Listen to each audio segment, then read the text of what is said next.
दोस्तों, आज हम बात करना चाहेंगे प्लाज्मा थेरेपी पे। प्लाज्मा थेरेपी जो है एक प्रूवन प्रोसीजर नहीं है, ये एक एक्सपेरिमेंटल प्रोसीजर है। इसके ऊपर अभी भी स्टडीज़ चल रही है, दुनिया भर में रिसर्च चल रहे हैं। लेकिन देखा गया है कि कुछ पेशेंट में जब इसे ट्राई किया गया है तो उनकी स्पीडी रिकवरी हुई है, अच्छी रिकवरी हुई है। तो इसलिए हम इस एक्सपेरिमेंट को कहीं कहीं इस्तेमाल करते हैं। कोविड-19 के जो इन्फेक्टेड पेशेंट होते हैं उनके अंदर जो है एक एंटीबॉडी बन जाती है इस कोविड-19 से। तो ये जो है आपके शरीर में कुछ दिन तक रहते हैं और इसे हम रिकवरी फेस कहते हैं, 14 से 28 दिन का, जो ये एंटीबॉडी प्रिपेयर्ड होती है आपकी बॉडी में। तो दोस्तों, इसके कुछ पार्शियल एंटीबॉडी हम निकाल के जो नए कोविड-19 पेशेंट जो बहुत बीमार हैं उनके अंदर हम इसको एज ए एक्सपेरिमेंट डालते हैं। तो इसे हम कोविड कन्वलसेंट प्लाज्मा कहते हैं, CCP। इसे हम कुछ पेशेंट में ट्राई करते हैं। अब आपके सवाल ये हैं, बहुत आते हैं कि कौन कौन से जो लोग हैं जो डोनेट करना चाहते हैं कर सकते हैं। तो इससे पहले मैं बता दूं, 18 से 60 साल के लोग की उम्र के जो लोग हैं वो अपने जो है डोनेट कर सकते हैं, प्लाज्मा डोनेट कर सकते हैं।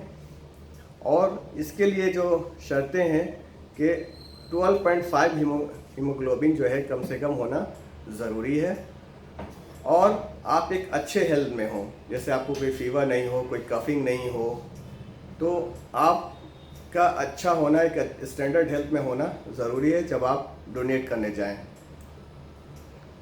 कुछ लोग ये भी सवाल करते हैं कि अगर हम डायबिटिक है तो क्या हम डोनेट कर सकते हैं। तो उनके सवाल का ये जवाब है कि बिल्कुल कर सकते हैं। अगर ओरली जो है मेडिसिन ले रहे हैं और बिल्कुल कंट्रोल हैं मेडिकेशन से, तो आप डोनेट कर सकते हैं। लेकिन जब आप इंसुलिन पे हैं तो आप प्लाज्मा डोनेट नहीं कर सकते हैं।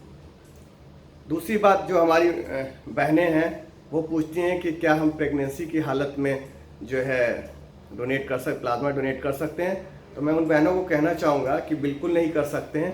आप प्रेग्नेंट थी या हैं या आपने कंसीव किया है तो आप जो है प्लाज्मा डोनेट नहीं कर सकती हैं। दूसरे कुछ पेशेंट पूछते हैं कि हम कैंसर से रिकवर्ड थे, अभी हमें कुछ दिनों पहले कोविड हुआ तो क्या हम प्लाज्मा दे सकते हैं। तो नहीं, वो भी भाई बहनें हमारी नहीं दे सकती हैं जिन्हें पहले कभी कैंसर हुआ था और वो सर्वाइवर हैं कैंसर के, तो वो भी प्लाज्मा डोनेशन नहीं कर सकते हैं।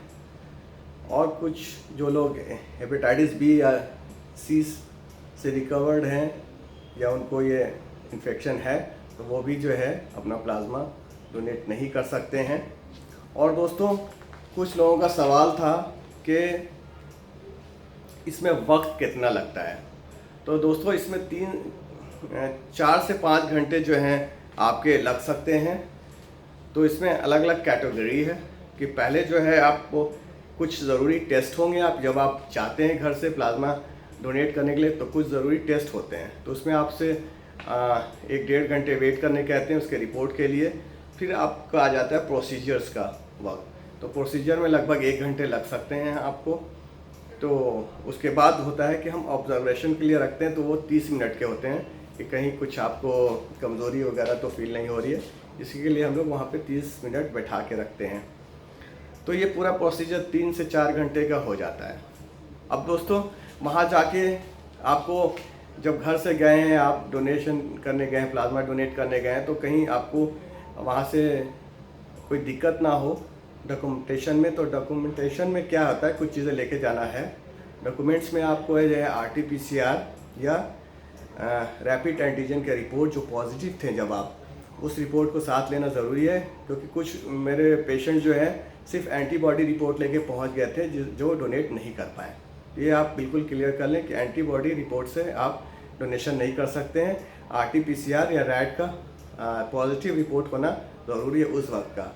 उसके बाद जब आप रिकवर्ड हो गए हैं तो RT-PCR या रैपिड एंटीजन का निगेटिव रिपोर्ट आपको कराना लेके जाना होगा। या अगर आप भूल गए, ये डॉक्यूमेंट अगर मिस है तो वो स्पॉट पे भी आपका टेस्ट वो करके नेगेटिव का देख के आपको डोनेशन के लिए भेज सकते हैं। ये 28 से 3 मंथ के बीच जो है आप डोनेट कर सकते हैं। 3 महीने के बाद क्या जो एंटीबॉडी है कम होने लगती है। और आप ये सोचते हैं कि आप किसी अपने परिवार वाले या दोस्त को ही सिर्फ देंगे, तो ये गलत धारणा है, क्योंकि इसके कुछ एक्सपायरी डेट होते हैं, है ना। 3 महीने के बाद जैसे कि मैं बताया कि कम होने लगते हैं, तो उसके बाद ये वेस्ट हो जाता है। इसलिए मेरा कहना है कि जब आपके दिल में आता है प्लाज्मा डोनेशन का, तो आप ज़रूर जाएँ नज़दीकी ऑथराइज जगह जहाँ सरकार ने उसको सेंटर को ऑथराइज़ कर रखा है, तो वहाँ जल्द से जल्द जाके आप जब एलिजिबल हैं तो वहाँ जाके अवश्य अपने प्लाज्मा को डोनेट करें। वो बैंक वाले उसको रख लेते हैं, प्लाज्मा बैंक वाले, और आपको एक कार्ड या सर्टिफिकेट दे देंगे जिससे आप रिप्लेसमेंट कर सकते हैं। तो दोस्तों मैं ये कहना चाहूँगा फिर लास्ट में कि ये एक एक्सपेरिमेंटल प्रोसीजर है, ये कोई एक फिक्स प्रोसीजर नहीं है। इस पे अभी भी रिसर्च चल रहा है, अभी भी स्टडीज़ चल रहे हैं। तो दोस्तों बहुत बहुत ध्यान रखिए और हमारे YouTube चैनल को लाइक करें, सब्सक्राइब करें, तो जिससे मैं आपको नई नई चीज़ें बताऊंगा। और आपको कुछ सवाल हैं तो आप वहाँ पे अपने सवाल को दें, मैं आपको जवाब भी दूंगा, और कभी ज़रूरत पड़ी तो मैं आपको अपना टेलीफोन नंबर भी दूंगा। मेरे पास सारी चीज़ें जो हैं फ्री ऑफ कॉस्ट है ना, इलाज से लेकर हर चीज़। तो मैं आपके लिए मदद के लिए 24/7 है। अपना बहुत बहुत ख्याल रखिए। मैं डॉक्टर गौहर आज़ाद।